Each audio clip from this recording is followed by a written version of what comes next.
Hello guys, welcome back to my channel. कैसे हैं आप सब? आई होप आप सब अच्छे होंगे। एंड मैं आ गई हूँ आपके लिए एक और नया व्लॉग लेकर। तो ये वाला व्लॉग है ट्यूसडे मॉर्निंग का और अभी टाइम हो रहा था 9 बजे का। पतिदेव जा चुके थे ऑफिस। आज मंगलवार है तो उनका फास्ट भी है, तो पूजा करके वो चले गए हैं। और यहाँ तक अभी तक मेरा जो है पूरा मॉर्निंग रूटीन हो गया था। झाड़ू पोछा डस्टिंग सब हो गया था। पूजा पतिदेव ने कर दी थी और यहाँ आ गई थी मैं मशीन लगाने के लिए नहाने से पहले। तो बस 9 बजे तक वैसे मेरा मोस्टली सुबह का काम निपट जाता है, क्योंकि अभी हमारा जो है जल्दी उठने का रूटीन बन गया है। तो 9 बजे तक पूरा काम मैं कंप्लीट कर लेती हूँ अपना। तो वो काम करने के बाद आज मुझे जो है नाश्ता नहीं बनाना पड़ा, क्योंकि पतिदेव का फास्ट था। और फिर मैंने भी चाय और मठरी रखी हुई थी जो गांव से आई थी शादी में, वही तो मैंने उससे नाश्ता कर लिया। उसके बाद सीधे मुझे नहाने जाना था, तो मैंने सोचा पहले मशीन लगा के चली जाती हूँ, तब तक कपड़े भी धुल जाएंगे और काम बाकी का सारा हो ही चुका था। तो मैं आ गई थी मशीन लगाने के लिए। और अभी थोड़ी थोड़ी गर्मी होने लगी है गाइस, सच में बहुत ज़्यादा। और अभी मैंने जो है थोड़े कपड़े निकाल लिए हैं गर्मियों के, और अभी रखे नहीं है सर्दियों के कपड़े, टाइम ही नहीं मिल रहा है। कल मैं सोच रही थी, लेकिन कल हम लोग घूमने चले गए थे नोएडा शो देखने। तो वैसे तो मस्त था, मैंने बताया था कल, लेकिन वही थी भीड़ बहुत ज़्यादा थी। और होता भी सिर्फ 4 दिन के लिए है, इस वजह से। तो वहाँ से हम लोग लेट नाइट आए थे, लेकिन सुबह मैं थोड़ा जल्दी उठ गई थी, क्योंकि फिर पूरे काम ना मैनेज नहीं हो पाते हैं ढंग से। तो सारा काम करने के बाद अब मैं जाऊँगी नहाने के लिए। और उससे पहले जो है मुझे बेडशीट वगैरह भी चेंज करनी थी आज, क्योंकि गर्मी होने लगी है ना। अब ब्लैंकेट में रात को गर्मी लगती है, हल्का बहुत हम फैन भी चलाने लगे हैं। लेकिन वैसे ब्लैंकेट तो रखूंगी ओढ़ने वाले, लेकिन जो ये मैंने वुलन की बेडशीट बिछाई हुई है ना, इसको मैं आज हटा दूंगी। और जो कॉटन वाली मेरी बेडशीट्स है वो मैंने निकाल ली है, तो उन्हीं को आज मैं बिछाऊंगी, बाहर वाले बेड पे भी और इधर भी। तो सबसे पहले तो ये कवर भी हटाऊंगी, क्योंकि इस बेडशीट के साथ ना मुझे यही वाले कवर ठीक लग रहे थे। जो वुलन वाली बेडशीट है इस पे कोई कवर नहीं थे, तो मैंने इस वाली बेडशीट के लगा रखे थे। तो आज मैं इसे हटा दूंगी। और बहुत ज़्यादा अभी गर्मी लगने लगी है जब सोते हैं ना ऐसी बेडशीट पे, तो वो मैंने हटा दिया है आज। फिर इसको धुल के और मैं रख दूंगी स्टोर करके अगले सीज़न के लिए। तो उसी बीच में ना कुछ कॉटन की जो बेडशीट्स थी ना, मतलब वो मेरी इसमें थी बेड के ड्रॉर में। तो मैं सोच रही थी बेड बॉक्स से वो भी निकाल लूँ। अगर उसमें से मुझे कोई देखनी होगी बिछाने के लिए तो वो मैं निकाल लूँगी, लेकिन बाहर निकाल के रखो ना तो फिर अदल बदल के मैं बिछाती रहती हूँ। तो फिर इस वजह से मैं आज सारी बेडशीट्स जो है पुरानी वाली मेरी निकाल के रख लूँगी। तो मैं बेडशीट देखने लग गई थी, और इसमें कपड़े इधर उधर हुए पड़े थे गर्मियों के भी। तो क्योंकि अभी हम लोग गांव गए थे तो मैं कपड़े निकाल के लेके गई थी। तो उसके बाद से ना बेड बॉक्स मैंने देखा ही नहीं और ठीक भी नहीं किया। लेकिन अब टाइम आएगा, क्योंकि कपड़े रखने हैं और गर्मियों के निकालने हैं, तो उस टाइम मैं बेड बॉक्स को भी अच्छे से अरेंज करूँगी।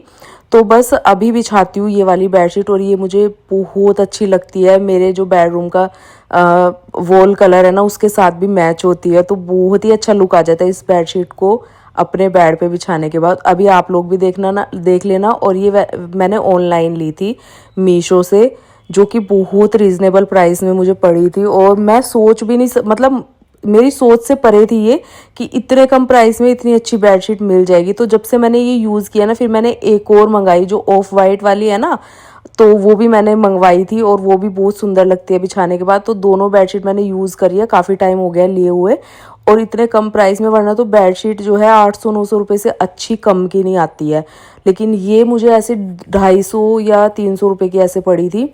तो बहुत ही अच्छी इसकी क्वालिटी वाइज भी, डिज़ाइन वाइज भी बहुत प्यारा है। इसका लिंक मैं डिस्क्रिप्शन में डाल दूंगी, या फिर आप वैसे भी सर्च करके देख सकते हैं। तो अभी इसका लुक देखना आप बिछने के बाद कितना प्यारा लगता है। मुझे तो बहुत ही ज़्यादा पसंद है। और जब मैंने ये ली थी ना, इसका व्लॉग डाला था, तो इसके कमेंट भी आए थे कि आपने कहाँ से ली थी, काफ़ी सारे। उसके बाद मैं आ गई थी नहा के, और अभी मुझे लगी थी भूख। तो थोड़े से ना रात के चावल रखे हुए थे, तो मैंने सोचा चावल जो है फ्राइड कर लेती हूँ अपने लिए। तो जो सोया सॉस वाले बनाती हूँ ना मैं, बहुत टेस्टी लगते हैं। तो मैंने वही सोचा, मैंने कहा अभी आज पतिदेव का भी फास्ट है, तो अपने लिए क्या ही सब्जी रोटी और ये सब बनाऊँ। तो चावल रखे हुए थे, तो मैंने सोचा इन्हीं को जो है फ्राइड राइस बना लेती हूँ। तो उसी की तैयारी के लिए मैं आ गई थी। तो फटाफट से पहले जो है अपने लिए चीज़ें निकालते, सारी जो सॉसेस वगैरह थी वो निकालने के लिए मैं आ गई थी, मसाले वगैरह। तो वो सॉस वगैरह सब मैं फ्रिज में ही रखती हूँ, तो यहाँ से मैं ले लूँगी। और उसके बाद बनाते हैं फ्राइड राइस।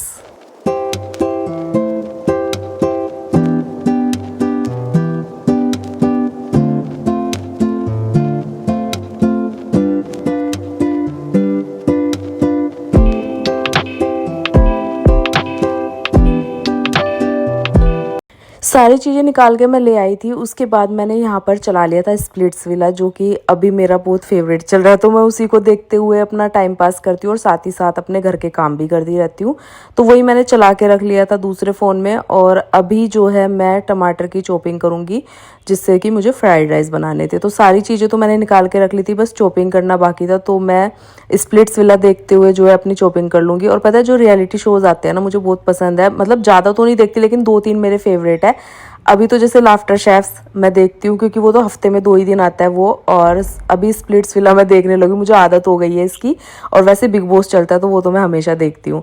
तो ये जो 2-3 शोज़ है मेरे फेवरेट हो गए हैं बिल्कुल।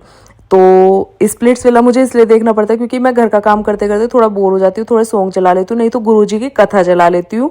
ये सारी चीज़ें मैं चला के अपने पूरे घर के काम मैनेज करती हूँ, तो मन भी लगता है काम करते हुए। और इधर उधर की बातों से ना ध्यान अलग रहता है।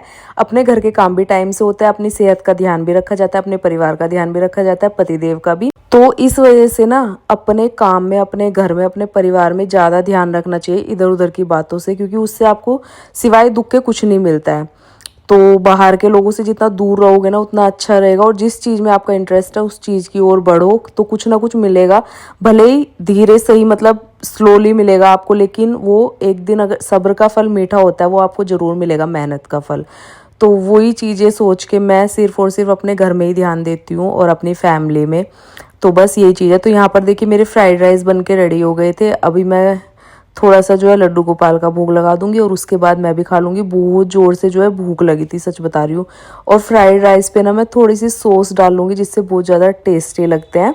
तो मैं मैगी पे भी डाल के खा लेती हूँ, मुझे सॉस अच्छी लगती है, टमाटो सॉस। तो बस यहाँ मैं कर लेती हूँ लंच।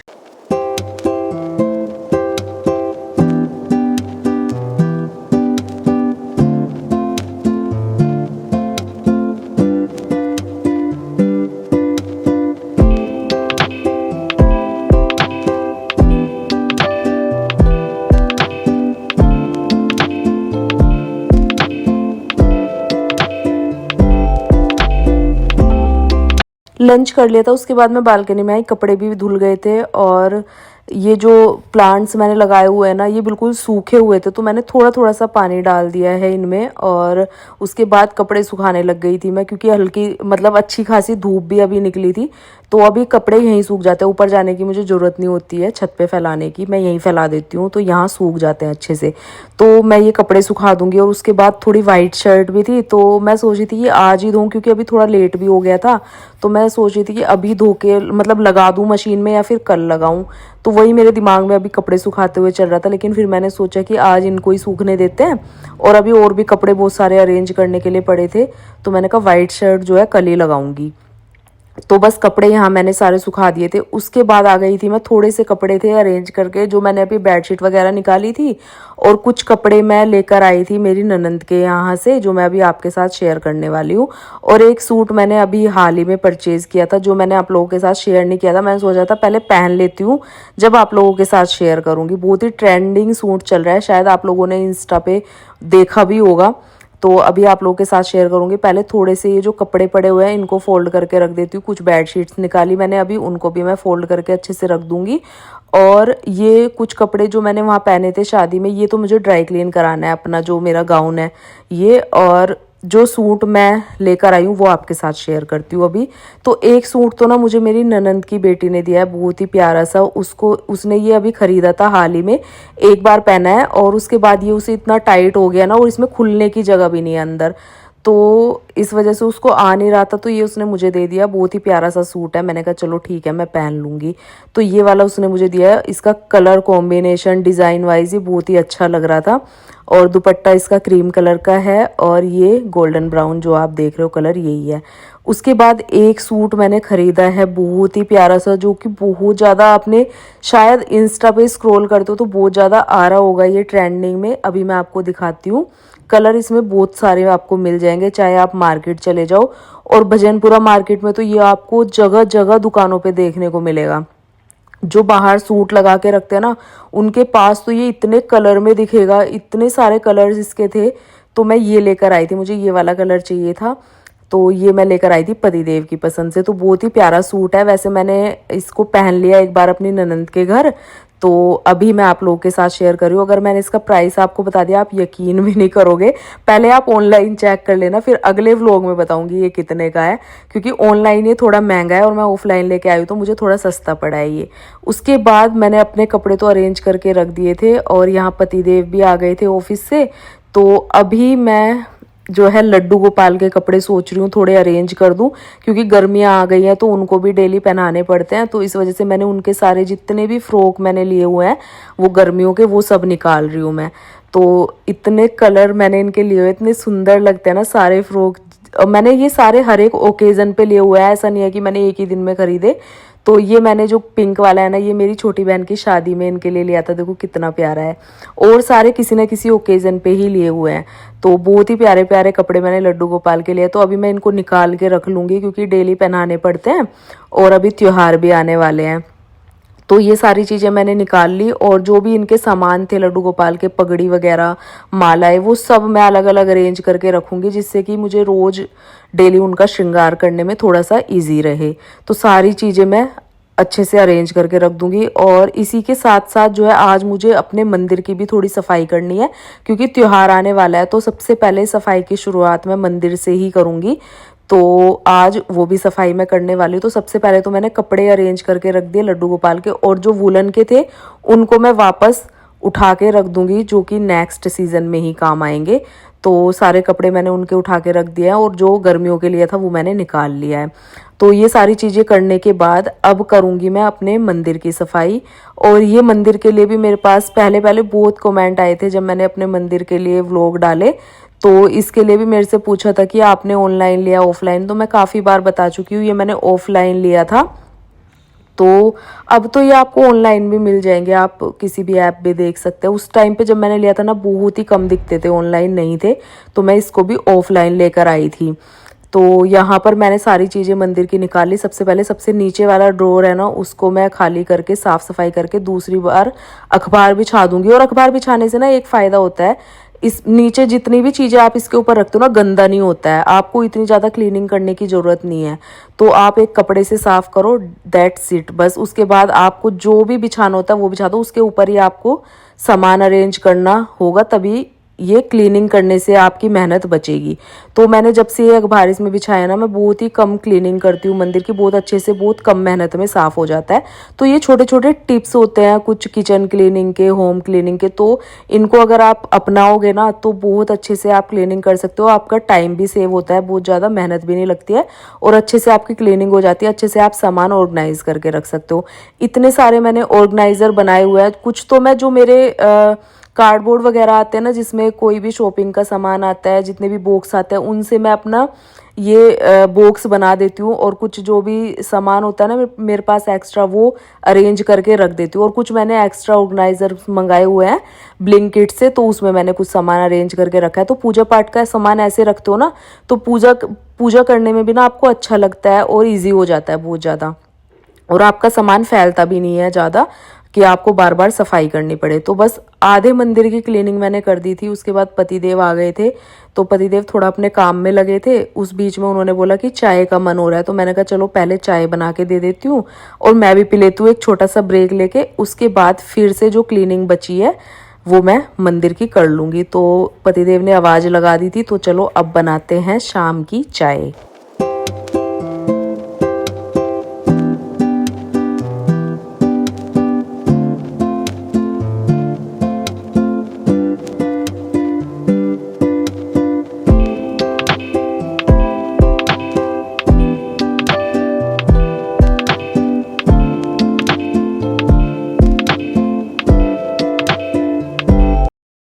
तो दूध नहीं था, पतिदेव ने पहले दूध मंगा दिया और मैंने उनसे बोला कि वो जो स्वीट बनाते हैं ना वो मंगवा दो खाने के लिए।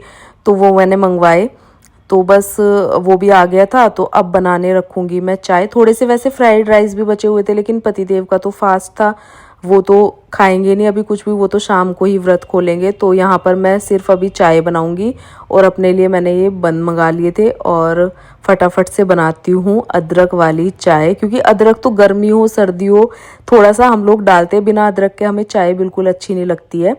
तो पहले मैं थोड़ा सा पानी डाला, फिर चाय पत्ती और चीनी डाल दी। अब मैंने अदरक भी कस के डाल दिया। तो जैसे ही चाय में उबाल आया उसमें मैं अब दूध डाल दूंगी और उसके बाद थोड़ी देर के लिए चाय को पकाएंगे तो बहुत ही टेस्टी चाय बन के रेडी होती है। तो ये मैंने बन मंगा लिए थे, तो अभी शाम की चाय इंजॉय करते हैं। उसके बाद जो बाकी की बची हुई मेरी क्लीनिंग है वो मैं, तो शाम की चाय हमारी रेडी हो गई थी। चाय पीने के बाद मैं फिर से आ गई थी अपनी बची हुई क्लीनिंग करने के लिए। तो नीचे के 2 ड्रॉर जो है मैंने अच्छे से क्लीन करके अखबार बिछा के सारा सामान फिर से अरेंज कर दिया था।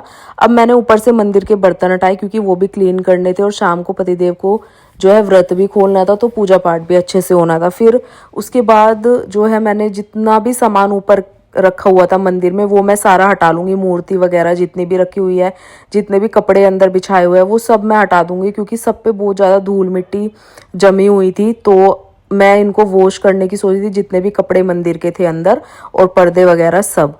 तो सब कुछ मैंने अंदर से खाली कर लिया था। और ये जो बीच वाला ड्रॉर था ना, इसमें मुझे कुछ भी करने की ज़रूरत नहीं थी क्योंकि ना तो ये इतना यूज़ होता है और ना इसके अंदर इतना ज़्यादा सामान रखा है। इसमें मैंने सिर्फ एक्स्ट्रा सामान ऐसा रखा हुआ है जो कभी कभी यूज़ होता है। तो सारी जो मंदिर की किताबें वगैरह है और एक्स्ट्रा अगरबत्ती वगैरह, तो ये सारी चीज़ें उसमें रखी हुई है। टीका प्लेट वगैरह, थोड़ी सी जो माला वगैरह है वो सब उसमें है एक्स्ट्रा जो कभी कभी यूज़ होता है। तो वो मैंने एज इट इज़ बंद कर दिया था। उसके बाद जो ऊपर का मंदिर था ना वो मुझे क्लीन करना था, तो मैंने कोलीन लिया और कोलीन की हेल्प से मैं मंदिर को क्लीन करने लग गई। तो जो धुआं होता है ना धूप बत्ती वाला, सिर्फ वही, उससे ही थोड़ा सा जो है कालापन सा आ जाता है मंदिर पे ना, वाइट है क्योंकि, तो उस पे वो दिखाई देने लगता है। तो इसलिए बार बार मैं कोलीन से क्लीन कर देती हूँ तो बिल्कुल साफ़ हो जाता है, एकदम चमक जाता है। तो ये फ़ायदा होता है कोलीन का। तो इसी से साफ़ कपड़े से और कोलीन से मैं मंदिर को अच्छे से क्लीन कर दूंगी। और उसके बाद जो है दोबारा से जो एक्स्ट्रा कपड़े मेरे पास रखे होते हैं मंदिर में बिछाने के लिए वो मैं बिछा दूंगी। सबसे पहले मैंने नीचे अखबार बिछाया, फिर मुझे रेड वाला अच्छा नहीं लगा तो मैंने येलो वाला कपड़ा अंदर बिछाया। और उसके बाद सारी मूर्तियों को मैं पानी ले आई थी और पानी से कपड़े की हेल्प से साफ़ करूँगी। तो बस यहाँ पर मैंने माता रानी को जो है अच्छे से साफ़ करना शुरू कर दिया था क्योंकि दाग लग जाते हैं ना, टीका वगैरह लगाते हो या फिर कभी भोग वगैरह लगाते हो तो दाग लग जाता है एकदम, और जो धूल मिट्टी रहती है उसकी भी परत लगी रहती है। तो वो मैं हटा लूँगी। और ये करते करते ना माता रानी का नीचे से थोड़ा सा पैर का हिस्सा वो हट गया, छोटा सा एकदम। तो मैंने पतिदेव को बुलाया और फिर वही मैं आपको पिछले व्लॉग में बता रही थी कि ऐसे ऐसे हो गया। तो वैसे तो पंडित जी ने बोला है कि अगर छोटा बहुत हुआ है तो इसमें कोई दिक्कत नहीं है, लेकिन अभी फिर मैंने अंदर से देखा तो माता रानी का ना अंदर से हिस्सा बहुत ही ज़्यादा मतलब ख़राब सा हुआ था। तो वो भी मैंने पतिदेव से पूछा कि उसको भी पूछ के आना, क्योंकि उस टाइम मैंने उस पर ध्यान, बाद में जब मैं वो पैर जोड़ने की कोशिश कर रही थी ना उस टाइम मुझे उस पर ध्यान गया। तो मैंने फिर पतिदेव को बुला के पूरा दिखाया।